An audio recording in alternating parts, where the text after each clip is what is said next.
Hi everyone, এখন পেহেলগাম থেকে ফিরছি আর 4টে বেজে গেছে অলরেডি। গেস্টদের ছেড়ে তারপর আমরা গুছিয়ে টুছিয়ে নিয়ে ফিরছি, তো ওই জন্য একটু দেরি হয়ে গেল। ঈশানী তো ঘুমিয়ে পড়ছে এখানে। তো যাই হোক, এখন তো সব জায়গায় কম বেশি বরফ আছে। আর এই সময়টায় অনেকে একটা ট্রেন জার্নি খুব শেয়ার করে কাশ্মীরে, যে বলে খুব দুর্দান্ত লাগে। হ্যাঁ, আমি অস্বীকার করছি না, দুর্দান্ত লাগে। শ্রীনগর থেকে বানিহালের ট্রেন জার্নি বা বানিহাল থেকে বারামুলাও বলতে পারেন, যেটা পুরো একদম বরফের মধ্যে থেকে যায়।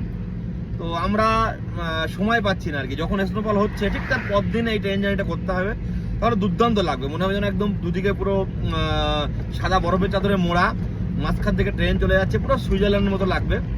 কিন্তু একটা জিনিস কেউ কি কখনো ফিল করেছেন যে এইরকম দুই দিকে পুরো বরফ থাকবে আর মাঝখান দিয়ে NH-44 চলে গেছে, রোড ট্রিপের মজা? সেটাও তো দেখতে হবে একবার কেমন লাগে। তো চলুন সেটা আপনাদের দেখাই। দেখুন, দুই দিকে পুরো বরফ, মাঠগুলো পুরো বরফে ঢাকা, এদিকে বলুন আর এদিকে বলুন। আর মাঝখান দিয়ে চলে গেছে NH-44, আর সেখান দিয়ে গাড়ি নিয়ে যাওয়া। এর মজাও কিন্তু কোনো রকম কম নয় যে ট্রেনে করে যাওয়ার থেকে। দুর্দান্ত, দুই দিকে বরফ দেখুন।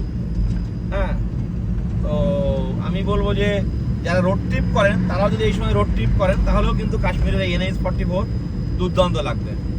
আমার তো খুবই ভালো লাগে, জানি না কার কেমন লাগে। অনেকে ট্রেন জার্নিটা শেয়ার করে, সঙ্গে রোড ট্রিপটাও শেয়ার করুন, কারণ ট্রেন জার্নির সঙ্গে সঙ্গে রোড ট্রিপটাও কিন্তু আমার খুব ভালো লাগে।